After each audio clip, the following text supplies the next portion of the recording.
السلام علیکم ناظرین، حضرت اسماء بنت ابی بکر رضی اللہ عنہ سے حدیث مروی ہے کہ رسول اللہ صلی اللہ علیہ وسلم نے ارشاد فرمایا کہ بنو ثقیف میں سے ایک شخص بڑا جھوٹا اور ایک سخت خونخوار ہوگا۔ ناظرین، رسول اللہ صلی اللہ علیہ وسلم کی حدیث سے مراد مختار ثقفی اور دوسرا حجاج بن یوسف ہے۔ ناظرین، مختار ثقفی کے والد کا نام ابو عبید بن مسعود تھا، جو حضرت عمر رضی اللہ عنہ کے دور خلافت میں عراق کی سرحدوں پر اسلامی فوج کی قیادت کرتے ہوئے جنگ جسر میں شہید ہوئے تھے۔ مختار کا چچا سعد بن مسعود جو مدائن کا حاکم تھا۔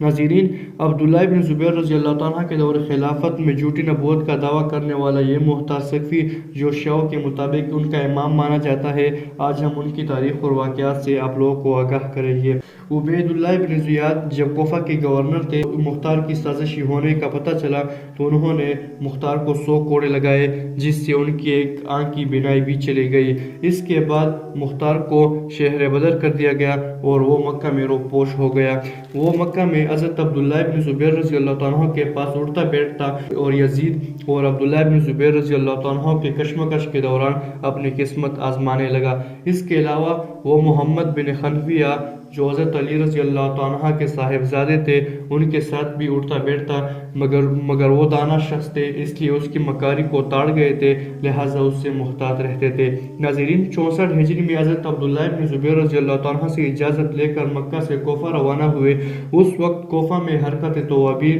یعنی توبہ کرنے والی تحریک عروج پر تھی۔ ناظرین، یہ تحریک حضرت حسین رضی اللہ عنہ کا انتقام لینے کے لیے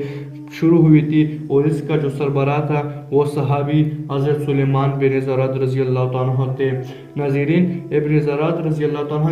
کے ہوتے ہوئے مختار کو کون گاز ڈالتا، اس لیے اس نے چال چلی کہ میں مہدی زمانہ محمد بن حنفیہ کی طرف سے آیا ہوں، انہوں نے مجھے اپنا وزیر، امین اور مقصد خاص بنایا ہے۔ اس طرح کے دعووں سے اس نے سلیمان بن زراد رضی اللہ عنہ کے کچھ آدمیوں کو اپنے پاس کر لیا۔ ناظرین، 65 ہجری میں توابین یعنی سلیمان بن زراد رضی اللہ عنہ اور شامی لشکر میں گھمسان کی جنگ ہوئی، جو 3 دن تک جاری رہی اور آخر کار حضرت سلیمان بن زراد رضی اللہ عنہ کو شکست ہوئی اور وہ میدان جنگ میں کام آئے، اور اب باقی ماندہ توابین مختار کے گرد جمع ہونے لگے۔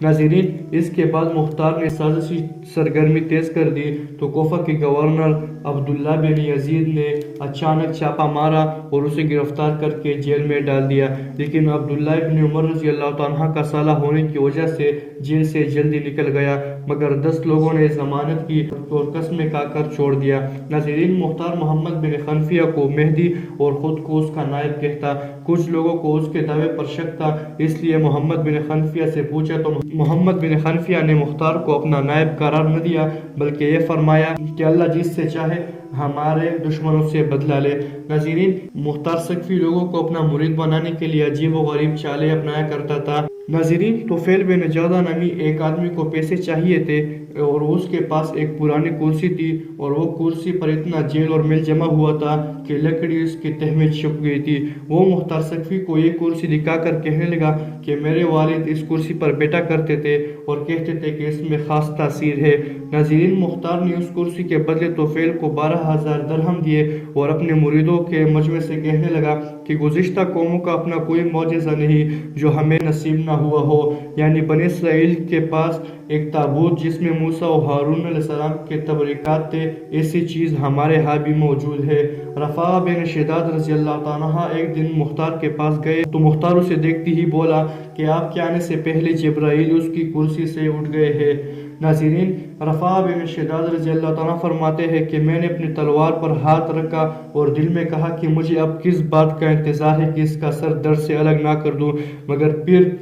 یکا یک حضور صلی اللہ علیہ وسلم کی حدیث یاد آئی کہ جب کوئی شخص کسی دوسرے سے اپنے جان کے بارے میں مامون ہو تو پھر بھی وہ دوسرا شخص اسے قتل کر دے تو وہ شخص قیامت کے دن غداری کے جھنڈے کے نیچے کھڑا کیا جائے گا۔ ناظرین، 66 ہجری میں مختار نے کوفہ میں عام بغاوت کر دی۔ کوفہ کے گورنر عبداللہ بن مطیع رضی اللہ عنہ کو بے دخل کر دیا گیا اور مزاحمت میں رفاعہ بن شداد اور عبداللہ بن سعد بن قیس رضی اللہ عنہ شہید ہو گئے۔